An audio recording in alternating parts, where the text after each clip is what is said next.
Chess for Children Kids. This is Master Steve Colding, and today's subject is winning by sitting. I have always taught my students that the way we behave at the board is very important. We should be friendly but professional, and we should shake our opponent's hand. The most important thing of all is to show no emotion at the board.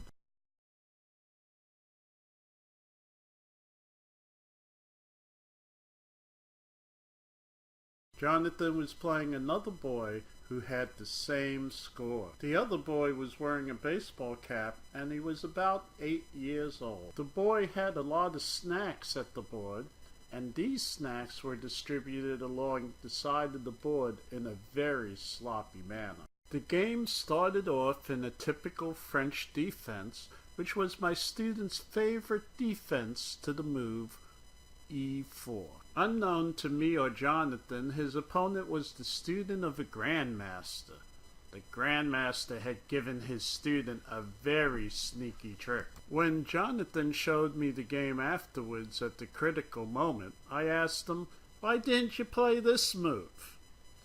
He then replied, "I did that move, and this is what happened."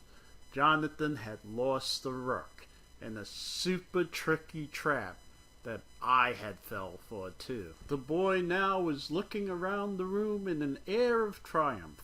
The GM's devilish trap had netted his student a 1 game. He then looked at Jonathan and saw only stone. What he saw was someone who was showing no emotion. Jonathan was totally calm. He was looking over the position as if nothing had happened. He looked at Jonathan's face again and saw only stone. This puzzled him. The look on his face was clear for anyone to read. It was as if he was saying to himself, "Why is he not upset? Why is he so calm? Is there a trap? Did I miss something?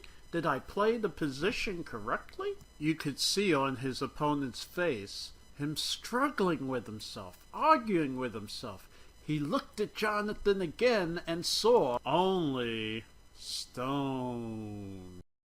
Self-doubt began to creep into his thoughts. He started looking at the position. He couldn't find where he made his mistake. Why is he not upset? Why is he so calm? Is there a trap? Did I miss something? Did I play the position correctly? He couldn't find where he had made his mistake. Of course, he hadn't made a mistake. He started looking frantically for the imaginary trap he had fallen into. He fearfully made his next move, which quickly lost a pawn. He hesitated and then looked again. He looked around the room, and finally, with a deep sigh, he made his move, which dropped another pawn, which Jonathan promptly put on his side of the board. Not that he had much choice. Realizing his mistake, Jonathan's opponent slumped in his chair. He looked at Jonathan and saw only stone. His face was red and flustered. He rubbed his hands together and drank from his water bottle. He fumbled with the wrappers of his snacks. He got up, looked at other boards. He was trying to calm himself down, but his sweating palms betrayed his true nervousness. He reached out his hand and made his move, which promptly dropped the knight. Tears of regret were beginning to well into his eyes. He thought about how he had won game, and now he had to work all over again from an even position. He thought about how much he hated Jonathan.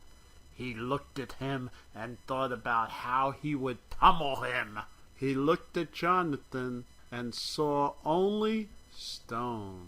He was angry at the injustice of it all. He was sorry about how he had let everybody down. He was thinking a million different things. he would come back from this. He would rally. He would show that smug little twerp. He would still beat him. He had to beat him. He stiffened his back. He reached out his hand. He leaned back, and the tears came rolling down his eyes when he realized he had dropped a whole rook. He looked at Jonathan, and all he saw was stone. In these situations, when an opponent makes a big blunder, Jonathan was instructed to take his time. There are 2 reasons why. 1, make sure it's not a trap. Invest a little time to make sure. Safety first. The second reason is, if it is a blunder, he will be hoping you won't see it. He will be screaming in his mind, "Don't take it. Don't take it. Don't take it. Don't take it." Let him stew over it. Let him suffer.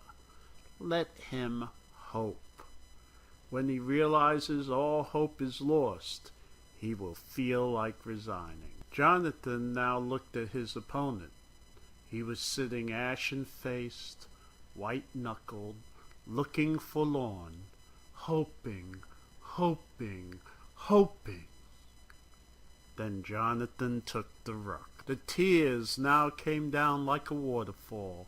They rolled down his cheeks fast and furiously. His nose was drenched as if it had a cold. Snot bubbles appeared. His head was lowered in defeat. The next few moves were just going through the motions. He resigned a couple of moves after that. Jonathan's opponent, who just an hour before was so filled with happiness, lifted his lowered head to ask Jonathan a question. "Why were you so calm when I took your rook?" Jonathan looked upon his opponent and answered gently, "It's only a game. If I lose, I lose. Everybody loses. I would have just learned something.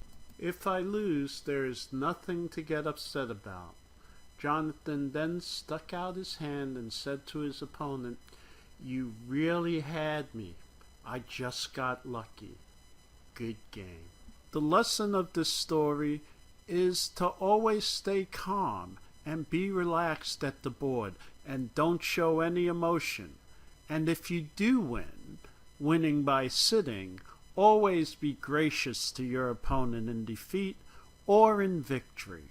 Always shake their hand at the end and tell them they played a good game. This is Life Master Steve Colding signing off. If you like this video, please like us and share it with all your friends. And please visit our website, chessforchildren.com. Thanks a lot and see you later.